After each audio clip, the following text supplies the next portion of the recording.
BC రిజర్వేషన్ల కోసం Congress party చివరి వరకు పోరాడిందని అన్నారు TPCC general secretary చొనగాని Dayakar.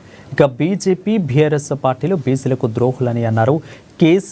KTR శవాల దగ్గర పేలాలు కోసం ఎదురు చేసేవారని, కేటీఆర్ ట్రాప్లో బీసీ సంఘాలు పడొద్దని చొనగాని దయాకర్ అన్నారు.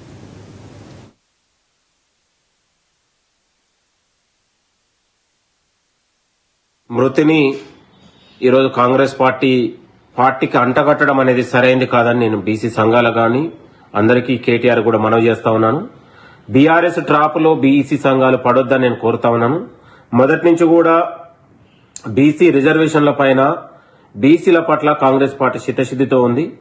కాంగ్రెస్ పార్టీ మొదటి నుంచి కూడా 42% రిజర్వేషన్ల కోసం న్యాయస్థానాల్లో ప్రతి అవకాశాన్ని ఉపయోగించినా కూడా ఇలా బీజేపీ ఆడిన డ్రామాలో, బీజేపీ ఆడిన కుట్రలో అది సాధ్యం కాలేకపోయింది.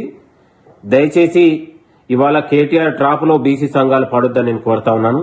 కాంగ్రెస్ పార్టీ, కాంగ్రెస్ ప్రభుత్వం కూడా బీసీల కోసం, బీసీలో ఉన్నటువంటి రాజకీయంగా, ఆర్థికంగా, సామాజికంగా కట్టుబడి ఉంది. భవిష్యత్తులో కూడా ప్రతి అవకాశాన్ని బీసీల కోసం కేటాయించడానికి సిద్ధంగా ఉంది. దయచేసి బడుగు బలహీన వర్గాల పార్టీ కాంగ్రెస్ పార్టీ అనేది మేము రుజువు చేసుకున్నాం.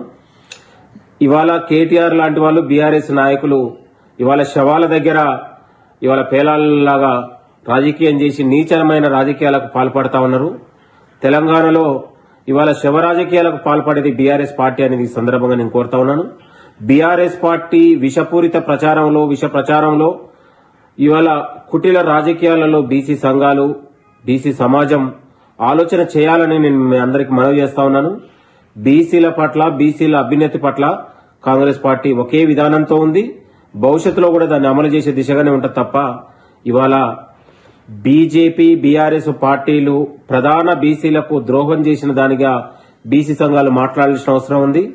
బీజేపీ బీసీల ఎజెండానే పెట్టకుండా బీసీలకు మోసం చేసినటువంటి ఇవాళ బీసీల ద్రోహి బీజేపీ పైన బీసీ సంఘాలు మాట్లాడితే బాగుంటది. కానీ ఇవాళ కాసే చెట్టుకు రాళ్లేసే విధంగా ఇవాళ బీసీ సంఘాలు కాంగ్రెస్ పార్టీ పైన, ప్రభుత్వానిపైన, ముఖ్యమంత్రి గారి పైన మాట్లాడడం అనేది సరైంది కాదని నేను మనవి చేస్తా ఉన్నాను.